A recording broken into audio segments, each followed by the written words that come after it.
여러분, 혹시 이런 경험 있으신가요?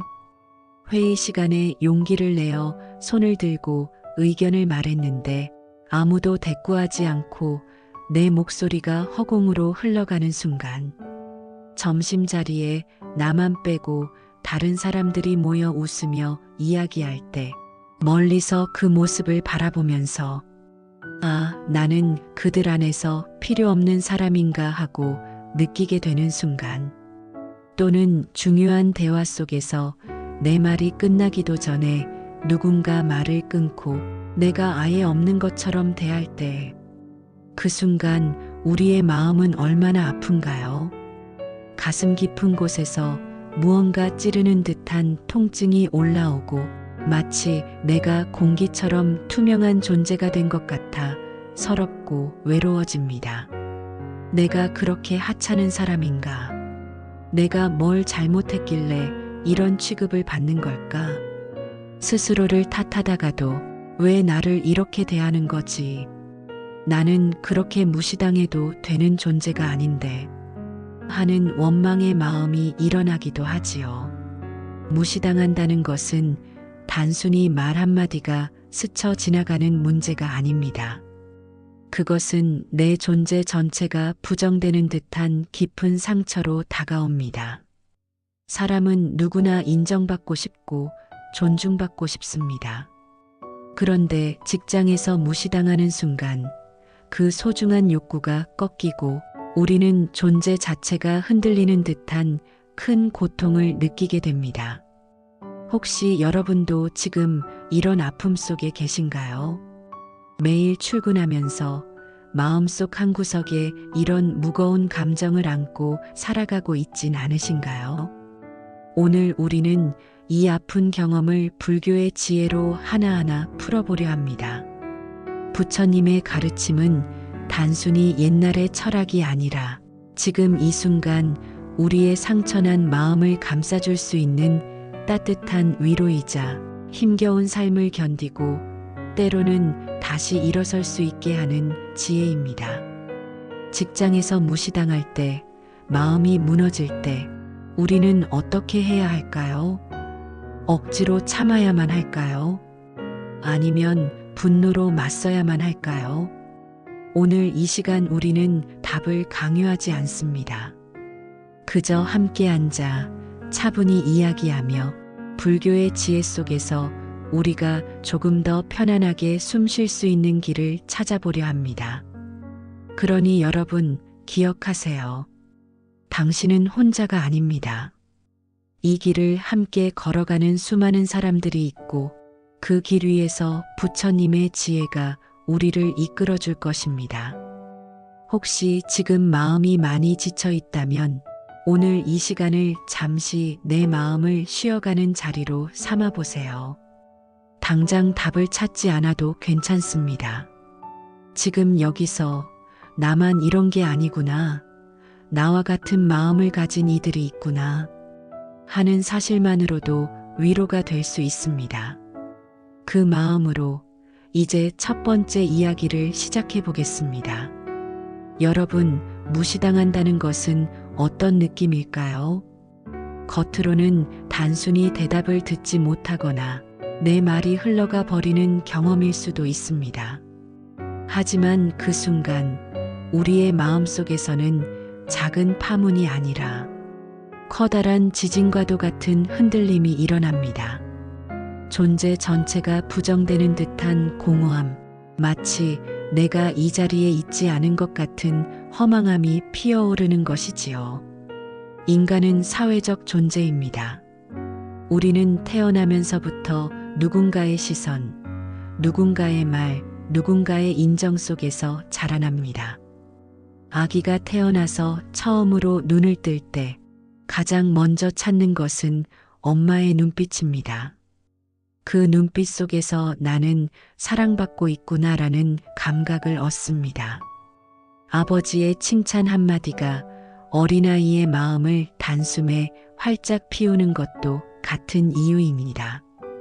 이처럼 우리는 끊임없이 타인의 인정과 반응을 거울 삼아 나를 확인합니다. 나는 괜찮은 사람이다. 나는 쓸모 있는 존재다. 이 확신이 생길 때 비로소 마음이 안정됩니다. 그런데 직장에서 무시당한다는 것은 이 중요한 인정의 끈이 잘려나간 듯한 충격을 줍니다. 내가 열심히 준비한 말이 공기처럼 흩어지고 내가 애써 노력한 결과가 외면당할 때 우리는 단순히 화가 나는 것이 아닙니다.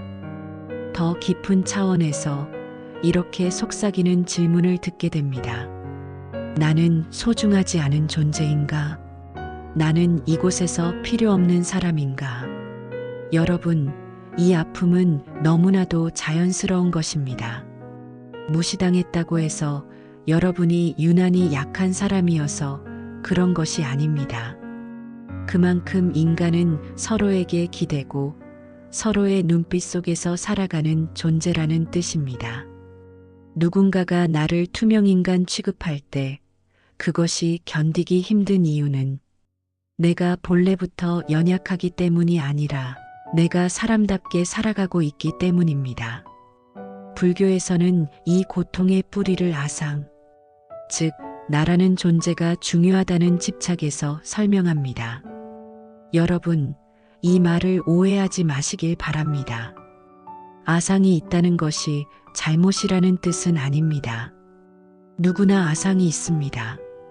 나는 인정받아야 한다, 존중받아야 한다는 마음은 너무나 당연하고 인간답게 살아가기 위해 꼭 필요한 부분입니다. 문제는 이 아상이 강하게 자극될 때입니다. 누군가 나를 무시하는 순간 나는 소중하다는 믿음이 크게 흔들리고 그래서 마음이 무너져 내리는 것이지요. 부처님께서는 이렇게 말씀하셨습니다. 세상 사람들의 말은 바람과 같다. 그것이 불어나도 그것이 사라져도 본래의 나는 바람 따라 흔들리지 않는다. 무시당하는 순간 우리 마음은 나는 존중받아야 한다는 기대 때문에 아픕니다. 상대의 행동 그 자체보다도 그 행동이 내 안의 자존심을 건드리기 때문에 그것이 마치 존재 전체가 부정된 듯 큰 상처로 다가옵니다. 그렇다면 질문해 봅시다. 상대의 말과 행동이 곧 나의 존재를 결정할 수 있을까요? 누군가가 나를 투명인간처럼 대한다고 해서 내가 정말로 투명인간이 되어 사라지는 걸까요? 아닙니다. 내 존재는 여전히 여기 있고 내 삶은 여전히 의미를 가지고 있습니다. 상대가 인정하든 인정하지 않든 나는 나로서 살아가고 있습니다. 그러니 무시당했을 때 드는 그 고통스러운 감정은 상대가 나를 무너뜨린 것이 아니라 내 마음속의 집착이 크게 흔들렸기 때문이라는 것을 알게 됩니다. 이 사실을 알면 마음의 무게가 조금은 덜어집니다. 아, 내가 아픈 이유는 내가 부정당했기 때문이 아니라 내가 존중받고 싶어하는 마음이 충족되지 않았기 때문이구나. 이렇게 이해하는 것만으로도 고통은 조금씩 풀려나갑니다. 마치 단단히 쥐고 있던 손을 조금 느슨하게 펴는 것처럼 마음도 서서히 풀어지게 됩니다. 여러분, 무시당했다고 해서 여러분이 하찮은 존재가 되는 것은 결코 아닙니다. 그것은 단지 누군가의 눈에 비친 순간적인 그림자일 뿐입니다. 햇빛은 여전히 찬란하게 빛나고 있지만 잠시 구름에 가려 보이지 않을 수 있듯이 여러분의 가치는 여전히 그 자리에 있고 결코 사라지지 않습니다. 혹시 지금 이 순간 직장에서 무시당하며 힘들어하고 계신 분이 있다면 이 말을 꼭 전하고 싶습니다. 당신은 여전히 소중합니다. 그들의 침묵과 무관심이 당신을 지우는 것이 아닙니다. 당신의 존재는 그 어떤 무시 속에서도 빛나고 있습니다. 이제 잠시 눈을 감고 호흡해 봅시다. 숨을 들이마시며 이렇게 속으로 말해보세요. 나는 여기 있다. 숨을 내쉬며 이렇게 속삭여 보세요. 나는 여전히 빛나고 있다. 이 호흡이 마음을 차분히 가라앉히고 무시당한 상처로 얼룩진 마음을 조금은 풀어줄 것입니다. 우리는 무시당할 때 큰 상처를 입습니다. 그러나 불교의 지혜는 우리에게 이렇게 말해줍니다.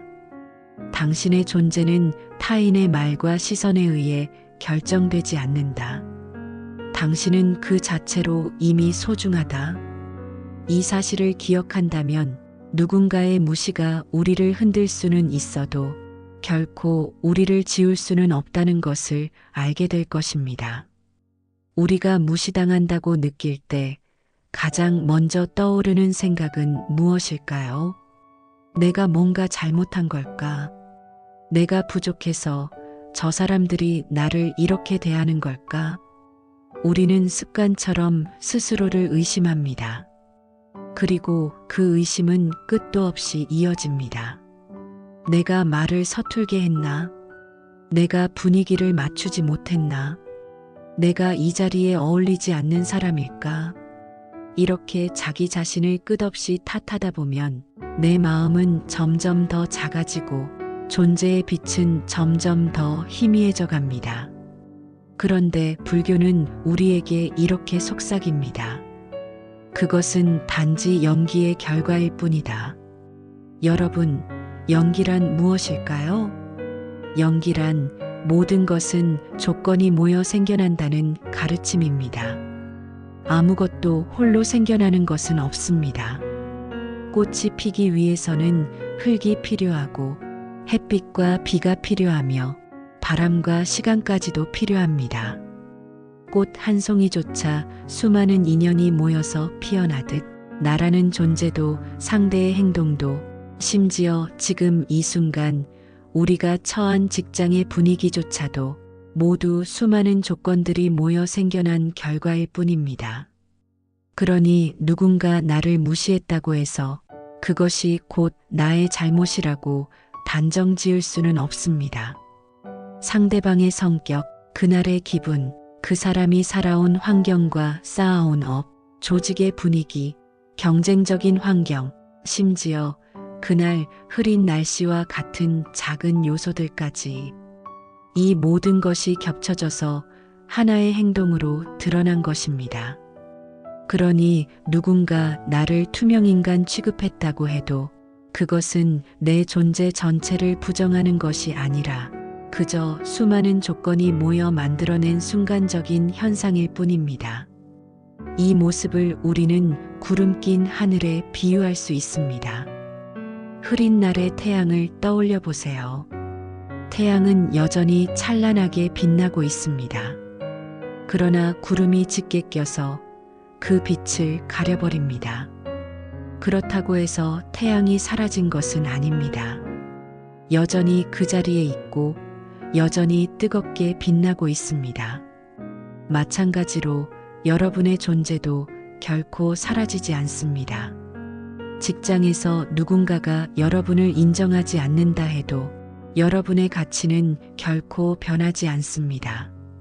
그들의 말과 태도는 단지 잠시 드리운 구름일 뿐, 여러분의 빛은 언제나 그 자리에 있습니다.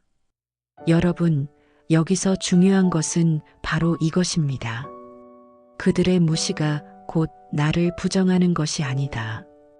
무시당하는 상황은 단지 조건의 모임 속에서 나타난 현상일 뿐입니다. 이 사실을 깨닫는 순간 우리 마음에 드리워졌던 무거운 그림자가 조금은 걷히게 됩니다. 아, 내가 부족해서가 아니구나. 그저 여러 조건들이 그렇게 흘러간 것뿐이구나. 이렇게 이해하는 것만으로도 마음의 무게는 한결 덜어집니다. 여러분도 경험해 보셨을 겁니다. 같은 말을 했는데 어떤 날은 사람들이 웃으며 반응하고 어떤 날은 아무도 귀 기울이지 않을 때가 있습니다. 그 차이가 정말 내 능력이나 내 가치 때문일까요? 아닙니다. 상대방이 피곤했을 수도 있고 조직 분위기가 긴장되어 있을 수도 있으며 때로는 단지 상대방의 머릿속이 딴 생각으로 가득 차 있었을 수도 있습니다. 그러니 그들의 반응 나의 가치라고 단정 짓지 마십시오. 그것은 단지 연기의 흐름 속에서 생겨난 한 장면일 뿐입니다. 그러니 무시당했을 때 이렇게 마음속으로 말해보세요. 이것은 나라는 존재 전체의 문제가 아니라 단지 조건이 만들어낸 한순간의 현상일 뿐이다. 이 말 한마디가 무겁게 눌러앉은 마음을 가볍게 해줄 것입니다. 나라는 존재 전체를 부정하는 일이 아니라는 것을 알게 되면 그 순간의 아픔은 조금은 흘려보낼 수 있습니다. 지금 잠시 눈을 감고 이렇게 해보세요. 오늘 하루를 떠올려 봅니다. 나를 무시한 사람의 얼굴이 떠오르나요? 그 사람도 결국은 조건 속의 존재입니다. 그 사람의 어린 시절, 그 사람이 겪은 고단한 하루, 그 사람을 둘러싼 회사의 압박, 이 모든 조건들이 겹쳐져서 그 사람의 태도가 나타난 것입니다. 그리고 지금 이 순간의 나 역시 수많은 인연과 조건이 모여 만들어진 결과입니다. 이렇게 조건을 바라보는 순간 우리는 상대를 절대적인 존재로 보지 않게 됩니다. 그리고 동시에 나 자신도 절대적으로 무가치하지 않다는 것을 알게 됩니다. 부처님의 연기법은 우리에게 큰 위로를 줍니다. 모든 것은 조건 따라 일어나는 것일 뿐, 그 자체로 영원히 고정된 것은 없다. 이 가르침을 기억한다면 누군가의 무시가 내 존재를 송두리째 흔들지는 못할 것입니다. 여러분은 결코 사라지지 않습니다. 잠시 구름이 드리워져 있을 뿐 여러분의 빛은 여전히 찬란하게 빛나고 있습니다. 그러니 이렇게 다짐해 보세요. 나는 구름에 가려진 태양이 아니다. 나는 언제나 그 자리에서 빛나고 있다. 이 다짐이 무시당한 마음을 조금은 따뜻하게 덮어줄 것입니다. 우리가 직장에서 무시당할 때 가장 먼저 크게 흔들리는 것이 있습니다. 그것은 바로 자존심입니다. 자존심은 때로는 우리를 지켜주는 갑옷 같고 때로는 우리를 옭아매는 족쇄와도 같습니다. 자존심은 마치 유리장과도 같습니다. 깨끗하고 반짝이며 햇빛을 받으면 찬란한 빛을 내지요. 하지만 동시에 얼마나 쉽게 금이 가는지 모릅니다. 조그만 충격에도 깨져버릴 만큼 연약합니다. 누군가 내 의견을 무시하는 순간, 내 노력을 가볍게 여기는 순간, 내 존재를 하찮게 보는 순간, 마치 유리잔에 실금이 가듯 마음속에 금이 스며듭니다. 그리고 그 금은 시간이 지나며 점점 더 번져갑니다. 결국 유리잔 전체를 산산조각 내버리기도 하지요. 불교에서는 이 자존심의 뿌리를 아상이라 설명합니다. 아상이란 내가 있다, 나는 이렇다라는 고정된 생각입니다. 나는 존중받아야 한다. 나는 무시당하면 안 된다. 나는 인정받아야 한다. 이러한 생각이 깊이 뿌리내려 있기에 누군가 나를 무시할 때 우리는 큰 충격을 받습니다. 내가 붙잡고 있던 나라는 상이 흔들리기 때문입니다. 그런데 부처님은 이렇게 말씀하셨습니다. 실체로서의 나는 없다. 이것이 바로 무아의 가르침입니다. 여러분, 이 말씀을 듣고 혹시 이렇게 생각하시지는 않으셨나요? 내가 없다니 그러면 나는 의미 없는 존재라는 건가? 아닙니다. 무아의 가르침은 우리를 작게 만드는 것이 아닙니다. 오히려 우리를 자유롭게 하는 가르침입니다. 무아를 안다는 것은 누군가의 말과 평가가 나의 전부가 아니다라는 사실을 아는 것입니다. 상대방이 나를 무시할 수 있습니다. 하지만 그 무시는 단지 그들의 세계 안에서 만들어진 평가일 뿐입니다. 그것이 내 존재 전체를 규정할 수는 없습니다. 그들의 말은 구름과 같습니다. 잠시 흘러가다가 이내 사라져버립니다. 그러나 나의 존재는 그 구름에 가려지지 않는 하늘처럼 여전히 펼쳐져 있습니다. 이 진리를 알면 우리의 마음은 이렇게 말할 수 있습니다. 나는 그들의 말이 아니다. 나는 그들의 평가가 아니다. 나는 내가 살아온 시간이고 내가 품은 마음 그 자체다. 여러분, 여기서 우리는 자존심과 자존감의 차이를 분명히 알 필요가 있습니다. 자존심은 쉽게 흔들립니다.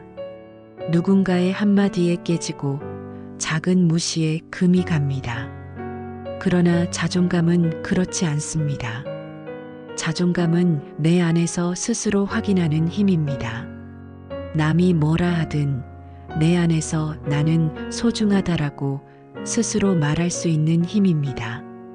자존심은 유리장 같지만 자존감은 뿌리 깊은 나무와 같습니다.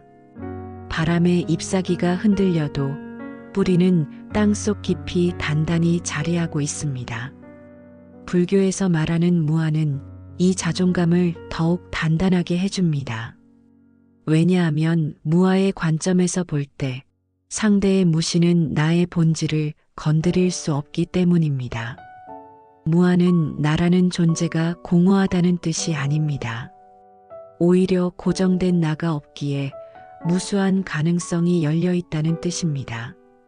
즉, 나는 그들의 말 한마디로 규정될 수 없는 존재입니다. 나는 어제의 나와도 같지 않고 내일의 나와도 같지 않습니다. 늘 변화하며 늘 새롭게 살아가는 존재입니다. 그렇기에 누군가의 평가와 시선이 나를 묶어두려 할 때 무아의 가르침은 이렇게 말해줍니다. 너는 그 틀에 갇히는 존재가 아니다. 너는 언제나 새로움으로 피어나는 존재다. 여러분, 잠시 마음을 가다듬고 이렇게 연습해 보겠습니다. 오늘 나를 아프게 했던 말을 떠올려 봅니다. 그 말 뒤에 숨어 있는 나를 찾아봅니다. 내가 무시당했다. 내가 인정받지 못했다. 내가 하찮아졌다. 그리고 조용히 이렇게 말해봅니다. 이 나라는 생각은 단지 하나의 상일 뿐이다. 나는 그들의 말이 아니다. 나는 무한한 가능성으로 열려있는 존재다. 이렇게 연습하면 자존심의 얇은 껍질이 흔들릴 때에도 그 너머의 단단한 자존감을 지켜낼 수 있습니다. 여러분, 무시는 자존심을 흔들 수 있습니다. 그러나 무아의 지혜 속에서 발견한 진정한 자존감은 어떤 무시도 무너뜨릴 수 없습니다. 그러니 기억하세요. 자존심은 부서질 수 있지만 자존감은 부서지지 않는다. 무아의 지혜는 우리를 작게 만들지 않습니다. 오히려 우리의 가치를 더 깊고 넓게 밝혀줍니다. 그러니 무시당할 때 이렇게 마음속에 새겨보세요. 나는 그들의 말이 아니다. 나는 그들의 평가가 아니다. 나는 그 어떤 시선에도 흔들리지 않는 소중한 존재다. 그 다짐이 여러분의 마음을 따뜻하게 감싸줄 것입니다. 직장에서 무시당했을 때 우리는 본능적으로 두 가지 반응을 하게 됩니다. 하나는 화를 내며 맞서는 것입니다. 왜 나를 무시합니까? 내가 이렇게까지 했는데 어떻게 그럴 수 있습니까? 이렇게 맞서 싸우다 보면 순간의 분노는 풀릴 수 있지만 그 뒤에는 더 깊은 상처와 후회가 남기도 합니다. 괜히 감정적으로 보였다는 낙인이 찍히기도 하고 관계는 더 껄끄러워지지요. 또 다른 하나는 주눅 들어 침묵하는 것입니다. 어차피 말해봤자 소용없어. 나는 그저 조용히 있는 게 나아. 이렇게 침묵하면 당장은 갈등을 피할 수 있습니다. 하지만 내 안의 상처는 점점 쌓이고 결국 자존감이 스스로 무너져 내릴 수 있습니다. 그렇다면 어떻게 해야 할까요? 불교는 우리에게 제3의 길을 보여줍니다. 그것은 바로 지혜로운 침묵과 자비로운 말입니다. 먼저 침묵에 대해 이야기해 봅시다. 여러분, 침묵은 단순히 아무 말도 하지 않는 것이 아닙니다. 침묵에는 두 가지가 있습니다. 두려움 때문에 말하지 못하는 침묵, 그리고 지혜와 평정에서 나오는 침묵. 전자는 약한 침묵이고 후자는 강한 침묵입니다. 무시당했을 때 우리가 깊은 호흡과 함께 지혜로운 침묵을 선택한다면 그 침묵은 오히려 강력한 메시지를 줍니다. 마치 깊은 산속의 호수를 떠올려 보십시오. 바람이 불어도 그 호수는 금세 잠잠해지고 맑은 물결을 드러냅니다. 그렇듯 지혜로운 침묵은 쉽게 흔들리지 않는 마음의 힘을 보여줍니다.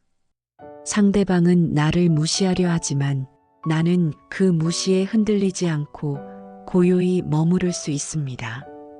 그 순간 오히려 내 존재감은 더욱 선명하게 드러납니다. 그러나 침묵만으로는 충분하지 않습니다. 때로는 우리는 말을 해야 합니다. 그렇다면 어떻게 말해야 할까요? 부처님께서는 말씀하셨습니다. 진실하고 부드럽고 이로운 말만을 하라. 이것을 불교에서는 선어구, 즉 좋은 말이라 합니다. 첫째, 진실해야 합니다. 거짓으로 꾸며내지 않고 사실을 있는 그대로 말하는 것. 둘째, 부드러워야 합니다.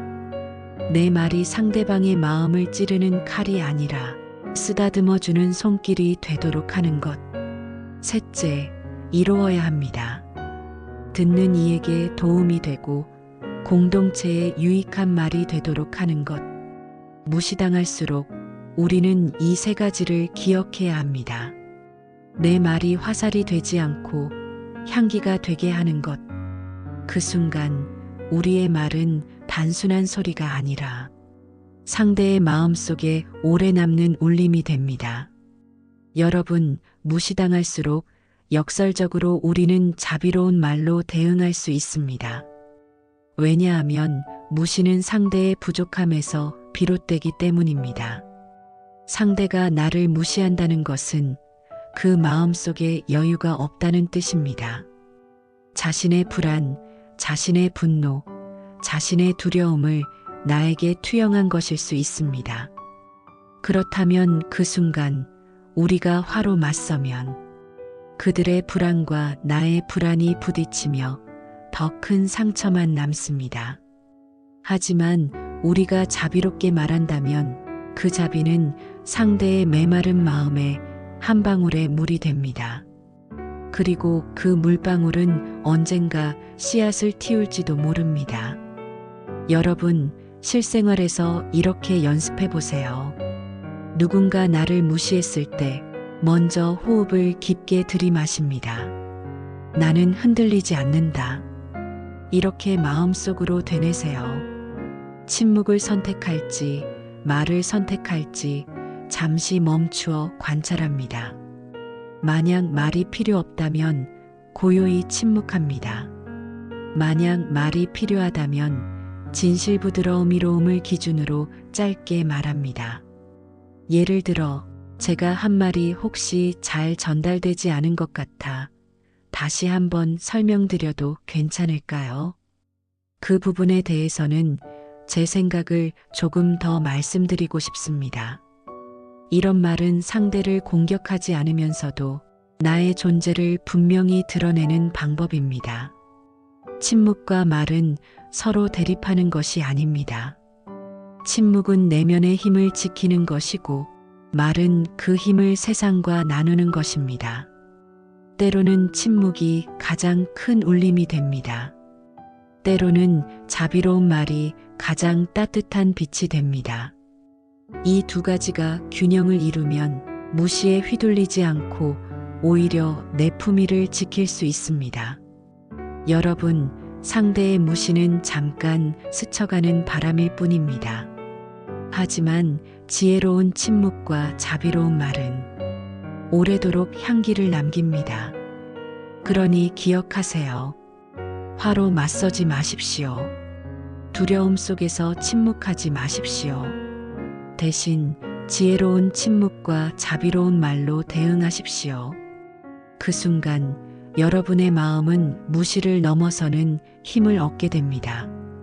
그리고 그 힘은 여러분의 존재를 더욱 빛나게 해줄 것입니다. 여러분, 혹시 이런 생각 해본 적 있으신가요? 왜 나만 이런 취급을 받는 걸까? 왜 비슷한 상황이 자꾸만 반복되는 걸까? 나는 열심히 하고 있는데 왜 늘 이런 경험이 따라다니는 걸까? 직장에서 무시당할 때 우리는 단순히 그 순간의 고통을 넘어서 삶 전체를 돌아보며 이런 의문에 빠지게 됩니다. 불교에서는 이러한 상황을 업과 인연으로 설명합니다. 먼저 업 즉 카르마란 무엇일까요? 업은 단순히 전생의 벌이나 피할 수 없는 운명이 아닙니다. 업이란 바로 내가 과거에 했던 말, 행동, 생각이 쌓여 지금의 나를 만든 힘을 말합니다. 그리고 인연은 무엇일까요? 인연은 그 업이 드러나는 조건, 환경, 만남을 의미합니다. 마치 씨앗이 흙에 묻혀 있다가 햇빛과 물, 바람이라는 인연을 만나 싹을 틔우는 것처럼 내 안에 쌓인 업도 인연을 만나면 어떤 모습으로든 드러나게 됩니다. 그렇다면 왜 무시당하는 일이 반복되는가라는 질문에 불교는 이렇게 대답합니다. 그것은 내가 지어온 업이 특정한 인연을 만나면서 반복적으로 모습을 드러내고 있기 때문입니다. 내가 과거에 했던 행동 습관, 말의 습관, 심지어 마음의 습관까지도 지금 이 순간 직장에서의 인간관계 속에서 드러나고 있는 것입니다. 예를 들어 내가 늘 소극적으로 말해온 습관이 있다면 사람들은 내 의견을 가볍게 여기기 쉽습니다. 내가 상대방의 말을 자주 무시했던 적이 있다면 그것이 되돌아와 나에게 비슷한 경험을 주기도 합니다. 혹은 전혀 알 수 없는 오래된 인연이 지금 이 사람과의 관계 속에서 다시 나타나기도 합니다. 이렇게 보면 지금의 무시는 단순히 저 사람이 나쁘다라는 문제가 아니라 내 업과 그 사람의 업이 서로 얽혀 만들어낸 하나의 장면일 수 있습니다. 여기서 중요한 것은 이것입니다. 업은 바꿀 수 있다. 불교의 가르침은 결코 체념이 아닙니다. 내 업이 나쁘니 나는 어쩔 수 없다. 나는 원래 이런 대접을 받을 운명이다. 이런 식의 절망을 말하지 않습니다. 부처님은 이렇게 말씀하셨습니다. 업은 과거의 것이지만 지금 이 순간 새로운 업을 지을 수 있다. 즉, 지금 이 순간 내가 어떤 마음을 내고 어떤 말을 하고 어떤 행동을 하느냐에 따라 새로운 씨앗이 심어지고 그 씨앗은 미래에 전혀 다른 열매를 맺게 됩니다. 직장에서 무시당하는 그 순간에도 우리는 새로운 씨앗을 심을 수 있습니다. 누군가 나를 무시했을 때 내가 화를 내며 맞서 싸운다면 또 다른 싸움의 씨앗이 심어집니다. 누군가 나를 무시했을 때 내가 스스로를 탓하며 움츠러든다면 더 약해지는 업이 쌓일 수 있습니다. 그러나 누군가 나를 무시했을 때 내가 차분히 호흡을 고르고 지혜롭게 말하고 나의 품위를 지킨다면 그 순간 새로운 업이 심어집니다. 그리고 그 새로운 업은 앞으로 내가 만나게 될 인연을 바꾸어 줍니다. 우리가 업과 인연을 올바르게 이해하면 마음이 한결 가벼워집니다. 왜 나만 이런 일을 겪지? 라고 묻는 대신, 아, 이것은 과거의 업이 드러난 것이구나. 그렇다면 나는 지금 새로운 업을 심을 수 있겠구나. 이렇게 생각할 수 있습니다. 그 순간 무시당하는 상황이 더 이상 고통의 덫이 아니라 수행의 기회로 바뀌게 됩니다. 실생활에서 이렇게 연습해 보세요. 무시를 당했을 때 호흡하기. 그 순간 마음이 요동치더라도 숨을 깊게 들이마십니다. 이것은 과거의 업이 드러난 것이다. 하지만 나는 새로운 씨앗을 심을 수 있다. 이렇게 스스로에게 말해보세요. 지혜로운 선택하기. 화내는 대신 차분한 침묵을 선택하기. 움츠러드는 대신 당당한 태도를 선택하기. 상대를 원망하는 대신 자비로운 시선을 선택하기. 작은 씨앗 심기. 회의에서 무시당했다면 다음에는 조금 더 준비해 자신 있게 말하기. 점심자리에서 배제되었다면 다른 동료와 따뜻하게 대화 나누기. 무시하는 사람에게도 기본적인 예의를 잃지 않고 대하기. 이 작은 선택 하나하나가 바로 새로운 업을 만드는 순간입니다. 업과 인연은 우리 삶의 거대한 바탕입니다. 그러나 그것은 굳어있는 운명이 아니라 순간순간 새롭게 쓰여지는 이야기입니다. 무시당하는 순간에도 기억하세요. 이것은 끝이 아니다. 이것은 새로운 업을 짓는 기회다. 여러분의 선택이 여러분의 미래를 바꾸고 그 미래는 반드시 더 나은 인연을 불러올 것입니다. 부처님은 이렇게 말씀하셨습니다. 수행은 절간에서만 하는 것이 아니다. 삶의 모든 자리가 수행처다. 흔히 수행이라고 하면 우리는 조용한 절간, 고요한 숲 또는 명상 공간을 떠올립니다. 하지만 부처님께서는 그 경계를 넘어 일상의 모든 순간, 모든 장소에서 수행할 수 있음을 가르쳐 주셨습니다. 그렇습니다. 직장 또한 수행처가 될 수 있습니다. 오히려 직장은 우리의 마음을 가장 단단하게 다듬는 진짜 도량이 될 수 있습니다. 직장에서 누군가 나를 무시할 때 그 순간은 단순히 괴롭고 억울한 경험으로 끝나지 않습니다. 그것은 참을 인을 배우는 기회입니다. 참을 인이란 부정적인 감정과 충동에 휘둘리지 않고 마음속의 중심을 지키는 힘입니다. 예를 들어 회의 중 내 의견이 무시되었을 때 즉각적으로 화를 내거나 공격적으로 반응하고 싶은 마음이 올라올 수 있습니다. 하지만 그 순간 한번 숨을 고르고 마음을 관찰하고 내 안에서 부글거리는 감정을 알아차리는 것. 지금 나는 화가 나고 있구나. 하지만 화가 나도 나는 흔들리지 않을 수 있다. 이 작은 마음 챙김이 바로 수행입니다. 즉, 무시당하는 상황이 곧 내 마음을 단련하는 도량이 되는 것입니다. 또한 직장에서 무시당하는 순간은 자비를 배우는 순간이기도 합니다. 무시하는 사람을 보며 우리는 종종 이렇게 생각합니다. 왜 저 사람은 이렇게 나를 대할까? 내가 무슨 잘못을 했길래? 하지만 불교적 관점에서 바라보면 상대방 역시 자신의 고통 속에서 행동하고 있다는 것을 알 수 있습니다. 아마도 그 사람도 스트레스와 압박 속에서 살고 있을 것입니다. 자신감이 부족하거나 마음속 불안이 행동으로 표출된 것일 수 있습니다. 혹은 과거 경험 속 상처가 지금의 행동을 만들어낸 것일 수 있습니다. 그 순간 우리가 마음속으로 이렇게 바라볼 수 있습니다. 저 사람도 나처럼 힘들어서 저렇게 행동하는구나. 그런 마음이 자비를 길러주고 그 자비는 마음의 상처를 조금씩 치유합니다. 이처럼 직장은 단순히 돈을 벌고 업무를 처리하는 공간만이 아닙니다. 그 안에서 우리는 견디고 관찰하고 다스리는 연습을 합니다. 그것은 마치 거친 바다를 항해하며 배운 바람과 파도를 다루는 기술과 같습니다.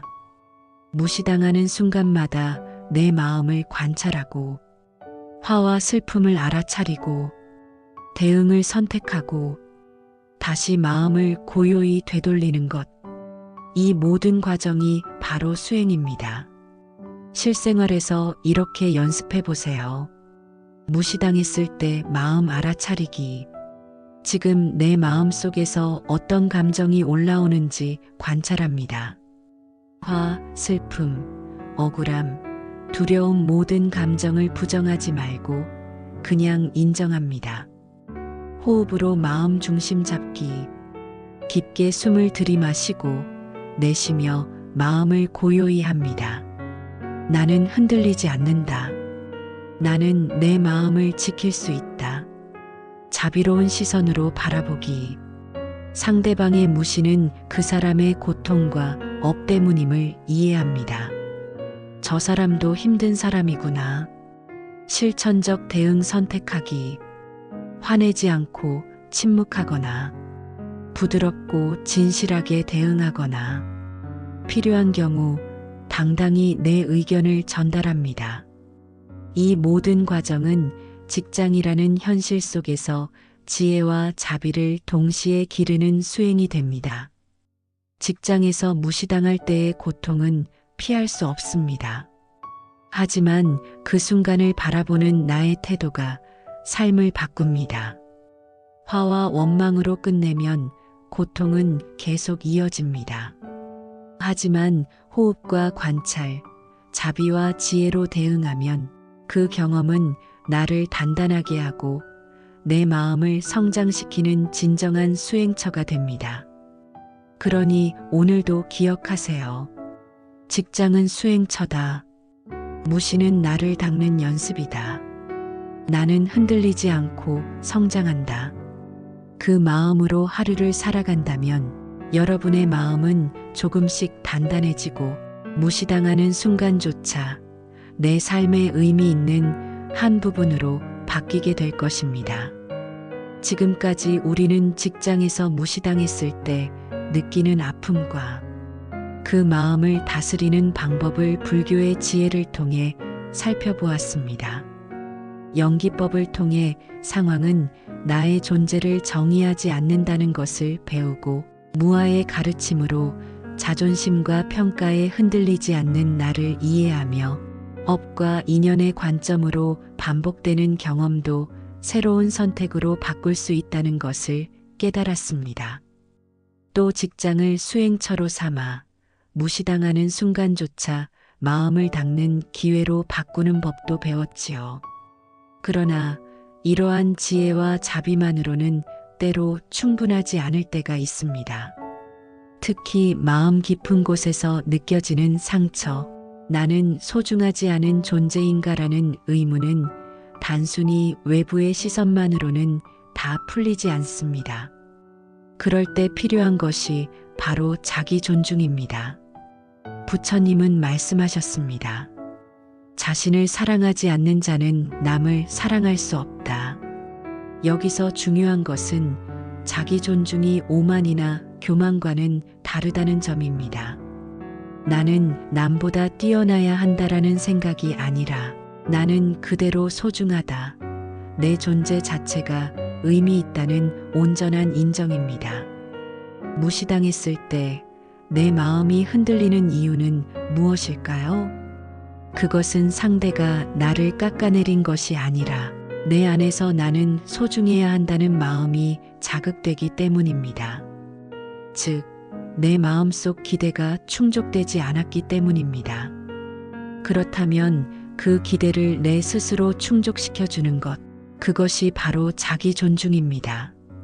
실생활에서 이렇게 연습해 보세요. 무시당한 직후 내 마음속으로 크게 선언합니다. 나는 여전히 소중하다. 나는 내 길을 걷는다. 이 짧은 문장이 내 마음속에 보호막을 만들어줍니다.